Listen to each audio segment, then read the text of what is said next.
seriously. Stop. Just shut up, Cat. I'm just talking well, here. Stop. I'm still allowed to talk. No, that's sick, Cat. It's not the fucking movie. No one would do that. Well, that word war, none of this makes sense. This is fucking terrifying. Here we are at war. I'm not at war. I'm right here in my hometown, drinking margaritas, covered in somebody's ashes. This doesn't feel like a war zone to you. This is not the war zone. These are just beat us, huh? We have to strike back. They started this war and we gotta finish it. When something like this happens, you gotta look to your leader to lead us. Commander-in-Chief, right? Remember that? That means something. That's what he's there for. That's what made this whole fucking system for the people. Should we be saluting? Now that's the entire point of electing people to represent you. They gotta act for all of us, especially the people that we lost. And that's to include showing the world we're not gonna let anybody put a fucking crater in Manhattan. No, this is our home. This is our backyard, our fucking backyard. If we do nothing, we wait, it's gonna happen again. Can't do nothing. Can't wait. It's not an option. Those soulless air bastards have to pay for this. Sit down. United. We are united. Everything feels bigger than it used to, but being united doesn't mean that we can't ask questions. Patriotism and blind faith are not the same goddamn thing. No, the who and the what and the how, because I do not think that I can believe in bad guys hiding in caves.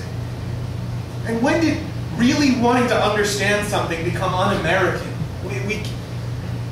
We can't just live in this anger. It doesn't make sense. I feel like the whole city wants to go to war. It doesn't even care if we're killing the right people. Doesn't that make us terrorists? Fucking kindergarten with you assholes. No, when I call you on the radio, you fucking respond, okay? When I tell you to be someplace, you fucking get there. And when I ask you a question, you fucking answer me. Where the fuck is home? No? So you guys don't seem to realize, I mean, you have no idea what I do for you. Right? Okay. If I don't keep the senator involved, then you do not get to keep your badges. Now what would you do? What would you do then? Nothing. Fucking nothing, that's what. Is that what you want? Look, I can have you all thrown in jail for fuck's sake. I am the goddamn liaison. Vic, we appreciate you. You are the most useful politician ever. The closer you get to really losing your shit, the more you have to laugh. That's something I've learned. Not the desire for laughter, but the need for it. A firefighter who was trapped in an air pocket buried in Tower 2, who was found dead next to a Snapple vending machine. And by the time they pulled him out, the machine was empty and he was surrounded by empty Snapple bottles.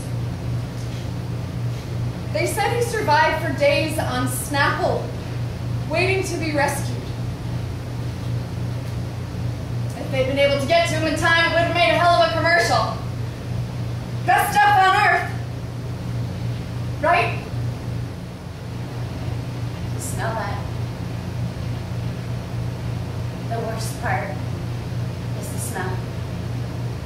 Some days it's not so bad, it's just hard to breathe deep. But when that wind blows in the wrong direction, burning steel and flesh mixed together, it's penetrating. Even through the respirators, even with the Vicks Vapor Rub or the vanilla oil under our noses, it's still there. It gets in your clothes, in your hair, in your skin, into everything. And once it's in your nose, it's unbearable. It never leaves you. I can still smell it. I can always smell it. But there's something else there too, that I wish that everyone could see, because it's something that those cameras can't show you. It's the reason we all keep going back down there day after day, why we have to. Just think about it. thousands of strangers, of New Yorkers working together for what is essentially one singular purpose: to make the devastation less devastating.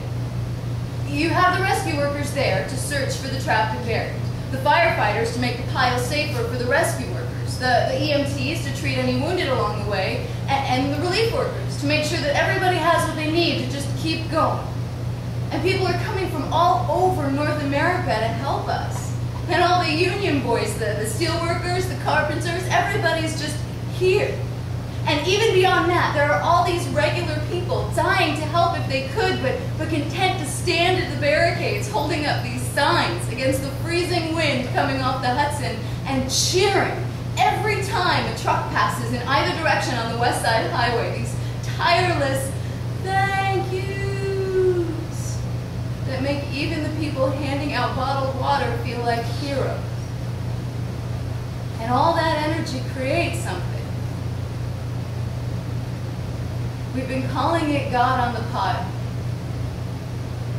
It's divinity. It's community. It's patriotism in the absence of politics. It's this feeling like we can make things okay again if we just keep moving forward together. And when you finally leave to wash off your day and pass out for a few hours, you feel emptier somehow outside of that energy. It's really powerful. You can't wait to get back to it. It's as overwhelmingly good as the rest is overwhelmingly bad.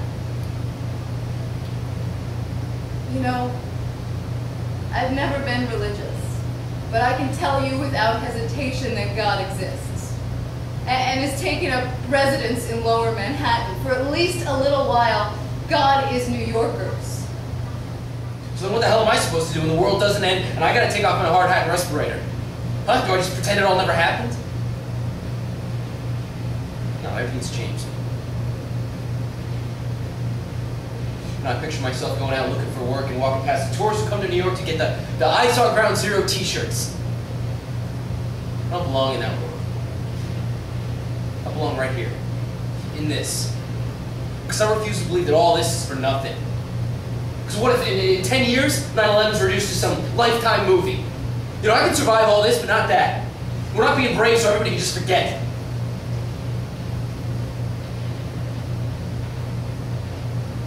So how do I make sure people don't forget? How do I make things change? My brother used to tell me I was too impatient with people, that I expected too much from them. He even once told me that I was too brave, too proud to show fear. He wore his feelings like they were expensive suits. He was proud of them. When we were young, he used to tease me that I was made of stone. I would reply, I would rather be like stone than like water, always running.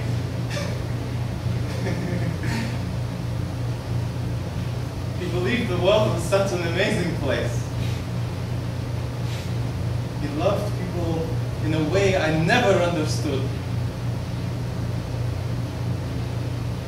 He could walk into a room of total strangers and leave behind a room full of friends.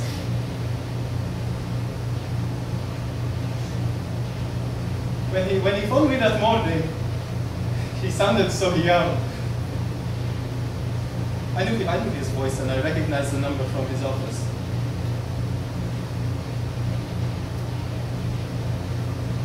There was so much noise.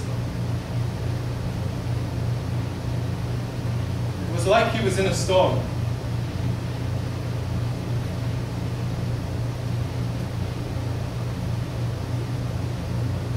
He told me he loved me.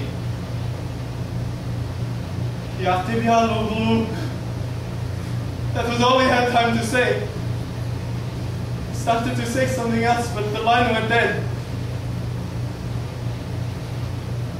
When I stopped working, I imagined what he might have said.